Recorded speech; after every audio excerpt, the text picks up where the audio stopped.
Hello, my name is Scottee. I'm an artist. And today I'm here to talk to you about my granddad, who's called Liam Gallagher, and a crowdfunding project that we did this year called Liam Gallagher is My Grandad. And I do have to just tell you that Liam Gallagher is not my granddad. Liam Gallagher, who's born in 1936, is my granddad. We've had phone calls and emails. And so we just need to stipulate there are two different Liam Gallaghers in the world. This is my granddad's handwriting and his signature. Yeah! My granddad looks like this. That's my granddad. And he's eating marmalade on toast because that's his favourite things. And he's sat next to his medication, of which he takes 122 tablets a week. My granddad sometimes likes to use my telephone, which I find so amusing, seeing my granddad on my iPhone. And he likes to do that because it makes him feel like he is young. And sometimes my granddad likes to dress up, and that's him there, demonstrating to me that he's a hipster.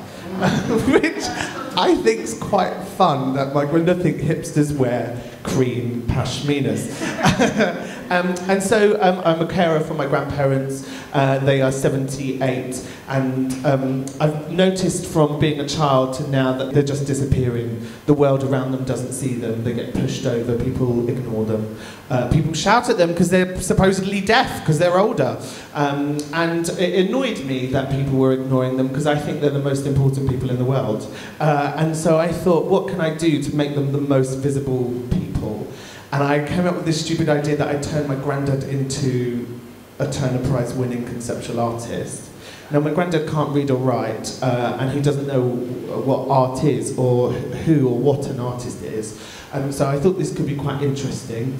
And also, to be a Turner Prize winner, you have to be under 50, because, of course, when you're over 50 as an artist, you make shit work, therefore you can't win the Turner Prize.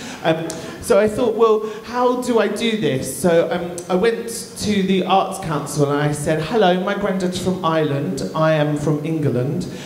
He is not an artist, I am an artist, I would like some money to do a project, thank you very much. And I signed out all the form. And they came back with this. No, sorry, you can't, you're not allowed, because there are other people that are applying for money who are better than you, which is really fucking annoying. It's so annoying, because you just get this letter, and then I wrote a blog piece which basically said, the Arts Council, do you understand what this does to people's mental health? And then they called me up and asked me if I was okay, which I thought was quite good. So if you want a direct contact with the Arts Council, just say that you're going to self-harm or something. So then I went to the Irish Arts Council and I said, hello, my granddad's from Ireland, and I have an Irish passport. Can we do this project? No, because you haven't lived here, which is fair enough. But I thought there was, I'm telling you this because the same thing happened when we applied for my granddad's pension. England went, sorry, and Ireland went, sorry. So I think it highlights the fact that there's still a big problem between both countries. And I think that's relevant because of what's going on in Scotland at the moment. So I was then thinking, oh, what the fuck am I going to do? I need to get this money because he ultimately is on 122 tablets, he's going to die. And I want to do this project. Because I want to make him visible and I want to talk about ageism. And so then I thought, right, I'll get people to give me money. So Carl, can you show me the video that's on YouTube, please? And I'm going to just show you, because I did put it in, but it's on Keynote and it's always really fucking annoying. So Liam Gallagher is my granddad. We don't need sound on it, I'll talk over it, because see, I used an Oasis track. So I thought, right, I'm going to really fucking get into this market and make you pretend that it is, and then you realise, oh, it's just him and an older man. And basically, I went with a filmmaker around where my granddad lives and filmed it. And we made this short film, and it's about me and my granddad doing the things that we do normally. We just walk around. This is his house. He likes Elvis. He also likes Mother Teresa and Lady Diana. He likes them all. And so I made this film, and I thought, okay, I think this is good. I think what I'm going to do is I'm going to go ahead with this crowdfunding project. So lo and behold, when I started to show people this video before it went up online, people were like, that's good. Yeah, council estate, tablets, old man. And it hadn't even like come into my head that actually this is what I was doing. But since since it did come into my head, I was like, okay, so now I'm marketing myself. Right, what I was doing was showing the council estate that he'd lived on since the 70s, which I thought was quite posh. Evidently not. Thank you very much, Carl. I will go back to the slides. And I set up the number 7, yeah. And so I set up this play on WeFund called Liam Gallagher is My Grandad, and it's a project created by Scottee, and the project is art. First mistake. No one gives fucking money to art. So then I put this up and I thought, okay, let's see what's going to happen. And I waited for a couple of days and then I shit myself because no money was coming in. I had like £30 and I was like, okay, fuck, right, I've got 30 days to do this, what am I going to do? So I then went to the papers. So next slide, please. And I went to the Ham and High. Now, does anyone know what the Ham and High is? Oh yes, there are some people going, yes, I do know. My granddad lives in North London, which technically he does come under the Ham and High, but he isn't Hampstead and Highgate. So I went for the posh paper. It's like the local posh people. They have their own paper because they can't read the Camden New Journal. They have to read the Ham and High. So I went to the Ham and High, and they translated what I told them as grandson hopes to turn Liam Gallagher into conceptual art. So there's a really interesting thing here about how the public, or well, how local papers interact with art and such project, conceptual art. You know, it's almost like they're saying, art, lol.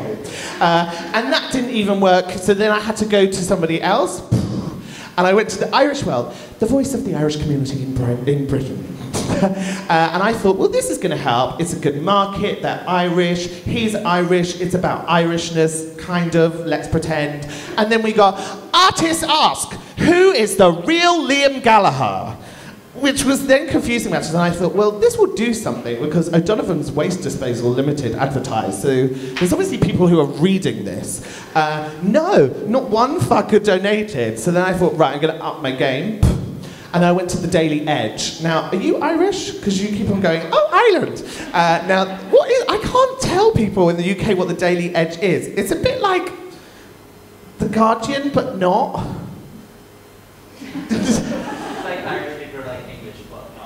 There we go, thank you very much. And then we got somewhere, right? So we got this Irish granddad could become famous artist if an internet campaign succeeds, because I changed the way I was doing it. I thought, people aren't giving it to me because I'm already an artist. That's the problem. I need to say, it's him, look at him. And then I changed the pictures, look at that face. Oh, Irish old man with his glasses on back to front. Oh, isn't it sweet? Then look what happened. 17,209 views, shared 172 times on Facebook. A strange thing then happened. All these girls who look like me in drag started getting in contact with me and saying, hi, I'm your 6th cousin, and we've just seen the thing on the Daily Edge, and we think it's great. And so then the money started going up. So, distant relatives, tick. There are lots of them. But weirdly, I've never seen them before. They look identically like me, like fat with loads of makeup. And so then I thought, right, well, this time is really fucking running out. So then I did this. I got Stephen Fry to tweet about it. And I thought, right, who is Stephen Fry? Stephen Fry, he gay and arty. So it's about me, I'm a gay person, and it's about art. So, artist Scottee is teaching his granddad to tackle art, to tackle ageism, and he needs your help. I then bought a domain name. I bought a domain name because that's easier than www.wefund.com/1262/ do you know what I mean? So I thought this makes it cleaner and smoother. Retweeted 77 times, only 77 people. That man has got about 2 million followers on Twitter, and only 77 of them wanted to help tackle ageism. So that actually didn't have much of an effect. So actually getting a celebrity endorsement didn't really do anything. And so I started to tweet people who were just older. I was like, right, let's just tweet people who are over 50. And there's quite a lot of them. I tweeted about 4 people who are on Loose Women. Sherry Houston gave me a retweet. Amen for Sherry Houston. I tweeted a woman who sued the BBC for ageism. She used to present on Country File. But she had like 12 followers. followers, so it's hardly going to do anything. But I just thought, well, you know, it's in the same ilk. So trying to find people who have done the same thing or have gone through the same thing. Age concern, went through them, not interested. There's a lot of like people like, no, not interested. No, not thank you. And so then I did, what did I do, Carl? I released this image. This is me and my granddad in 1990, and this is me and my granddad in 2013. And this image alone raised £2,500. I've had Stephen Fry, I've had the Daily Edge, I've had the local posh paper, fuck all. This image did it.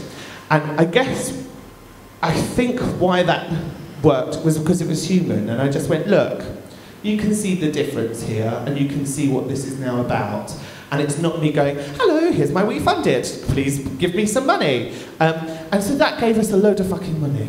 That was really, really successful. And next slide, please. And we reached our target, yeah! With 45 minutes to spare. Now, if, like me, you think, okay, I tell you what, get an achievable target, because, you know, if you don't reach the target, you don't get none of the fucking money. Okay, what we really need is £6,500, but human interest story, thought it would work, thought fab, we'll get over. Everyone's saying you'll get slightly over. It's a lie. Once you reach that target, no one gives a shit. Everyone's like, oh, you've reached it, great, I was going to donate. Donate more! Like, we could do shit with it!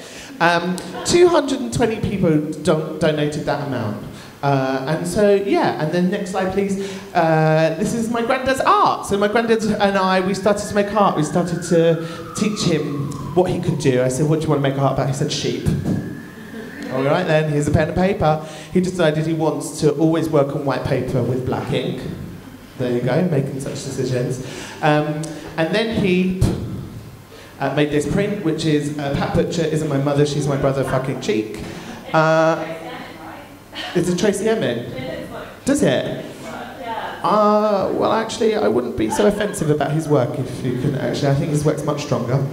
I don't know where it came out of, but this for me, I was just like, well, this tells me that we have to do more. This tells me we have to do it because, like, if Tracy Emin can fucking sew that onto a napkin and sell it for £1 million, well, at least you'll get a tenner for it, Grandad.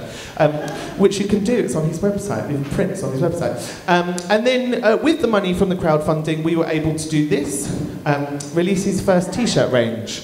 And he wanted to make a t-shirt which just addressed the fact that everyone he comes into contact with shouts at him because he's older. So he wears this t-shirt to the doctor's surgery, which I really love, and you're able to buy it. And that means that if people buy this shit, we're then able to actually do all of the stuff we want to, because the £6,000 that we've asked for doesn't go a long way. It doesn't do a lot, but it helps us get to the first stage. But you can't do, oh, hello, we spent that money now, here's our next crowdfunding project. It doesn't work like that. So I decided to use the money to develop other ways of making more money and to make it more profitable. And then the next slide, please. And it all lived happily ever after, which is a lie, because I'm here to tell you why crowdfunding is shit. So next one, please. So far, I've worked 1,000 hours on this project, and I've been paid for none of these hours. And people are like, well, why should you? It's a passion project. You're an artist. Artists need to eat. We need to pay our rent. Like, we're people too. Next one, please. Crowdfunding isn't sustainable. It's hard work and it's soul-destroying. It is soul-destroying. Like, for all of that time that crowdfunding project was open, I doubted myself constantly, my granddad's ability to be an artist, my ideas, my worth, my following or audience. I doubted my friends and my family because they weren't giving enough money or quick enough. And actually, it just was me, my mental health, and a computer. That's what that whole process was about. And it's hard work. You have to, it's not like, oh, I'll put that on and it will run. It's like, oh, I'll put that on, and then for 8 hours a day, I will make people give me money, somehow. I'll tweet people that are on Loose Women. I'll tweet anyone who's over the age of 50. That takes time and space. The Arts Council want us to do more of it. This is what I'm finding quite difficult about grants for the arts. and asking the Arts Council for money, is that there's this weird thing that's going on. They're like, oh, have you tried to do any crowdfunding or crowdsourcing for that project? Or if you get a no, it's like, you know, funding's never guaranteed, but we do encourage you to find other revenue sources. And more this conversation is coming up when you're putting applications together, which is saying, how much of the money are you putting in? Yeah, because we can't give it to you all. No, you can't ask for all of the money. You've got to try and find some of the money out of magic air, and we'll give you more points if you find the magic air money. Next one, please. Artists making community engaged work are encouraged to ask the public before the public purse. So just to reiterate what I've just said before, we're now being asked to go to our audience. Hello, welcome. You've missed it all, we can recap. Artists are being asked to go to their audience, find the money before applying for it. Because the people, especially the Arts Council and funds, it's not just about the Arts Council and funds, want you to demonstrate that you've tried to get the money elsewhere and this is the last chance saloon. Next one, please. Artists are making work led by what could be crowdfunded. So that's a bit of a statement. It's going to slightly creep in more and more, where people are going to think, that's a good crowdfunding project. I'll get that crowdfunded. And so that's going to affect the kind of work that we make. Similar to how when G4A came about, everyone was making funding-worthy work. Like, oh, let's touch older people. Great, we'll have loads of your money now. Next one, please. So here are some really optimistic, gorgeous ways of trying to do crowdfunding. Find other ways of funding your work. Don't do it. I found it soul-destroying, difficult, hard work, didn't really pay off, and I didn't get paid for it. The money that came back for it didn't pay for the whole of the project. Therefore, why the fuck are we doing it? If you decide that crowdfunding is the way forward, this optimistic talk I'm now giving, lol, look at people like, oh, there goes my project. Persuade the purse open. You can't just go, hi, we're going to do our show in Edinburgh. That's the one fucking thing that really annoys me when you get a crowdfund, like the whole of July. Hi, we'd like to go to Edinburgh. So fucking would I. I'd love to go to Edinburgh. It'd be a beautiful, no, I'm not funding your fucking Edinburgh show because it's you getting drunk for a month and I'm not paying for it. So that really annoys me. So persuade the purse open by giving me something that I want to go, yeah, okay, I can see maybe that you'd failed. I felt that I did that by going, look, I've gone to Arts Council England and Arts Council Ireland, no one's giving me the fucking money, he's going to die. Are you giving it to me? So persuade the purse open. Abuse your powers and your friends' contacts. If your friend's sister's cousin who works at Wetherspoons, his brother, is friends with someone who is on Dragon's Den, call them up, get them to tweet about it. You have to really be that really annoying person that's like, hi, I met you once in a pub, you have 7 million followers on Facebook, could you tweet this out? Could Facebook tweet this out? I sound like my nan. Like, you have to abuse that. You have to be that annoying person that knocks on doors. And the worst that will happen is they will say no.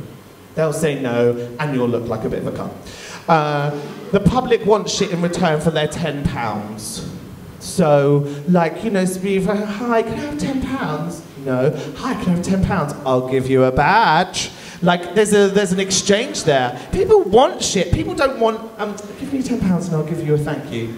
That shit doesn't work. I don't want to be thanked. I want shit in my hand. I want, like, oh, hi, thanks, an iPhone for giving you £1 million. Create a social media plan.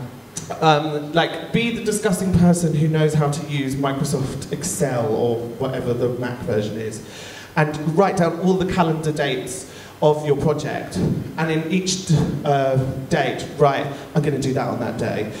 Don't just every day, like, here's the link, here's the link, here's the link, here's the link, because it's boring. Diversify what you do and what you say and tell. So I had 4 jokes which were pre-recorded from My Grandad, which we leaked out. I had images from me as a child to do Throwback Thursday. Throwback Thursday, look, me and my granddad, give us some money.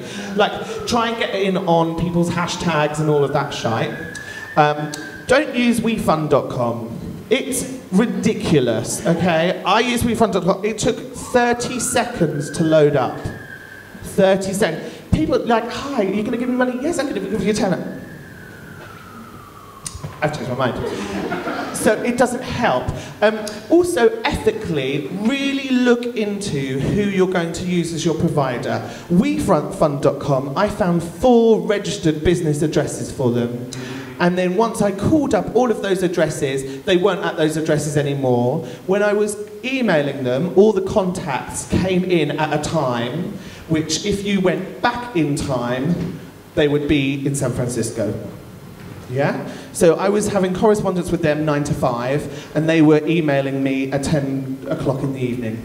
And I was like, oh, that's quite a strange way to run a business, isn't it? Like 10 o'clock in the evening? And quite often, there's only 2 or 3 people who are running these businesses. They're rich people because they're making money off you.